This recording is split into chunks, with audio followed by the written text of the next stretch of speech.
विद्येविना मती गेली, मती विना नीती गेली, नीती विना गती गेली, गती विना शुद्ध कसले. एवढे अनर्थ एका अविद्येने केले. अज्ञानाचा काळोख नष्ट करण्यासाठी ज्ञानाचा प्रकाश लावणारे त्या म्हणजे क्रांतीज्योती सावित्रीबाई फुले. सातारा जिल्ह्यातील खंडाळा तालुक्यातील नायगाव येथे 3 जानेवारी 1831 रोजी लक्ष्मीबाई व खंडोजी निवासी पाटील यांच्या घरी दाम्पत्याचा जन्म झाला. त्या म्हणजे क्रांतीज्योती सावित्रीबाई फुले. अवघ्या 9व्या वर्षी त्यांचा विवाह ज्योतिबांशी झाला. त्या ज्योतिबांना लक्षात आले की मुलींना आपण शिकवले पाहिजे.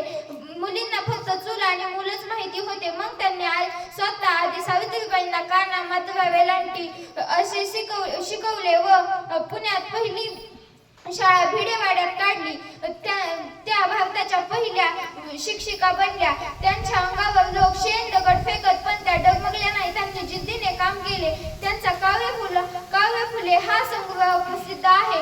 जाता जाता एवढेच म्हणेन, समाजाला जिने दिली ज्ञानाची सावली, समाजाला जिने दिली ज्ञानाची सावली.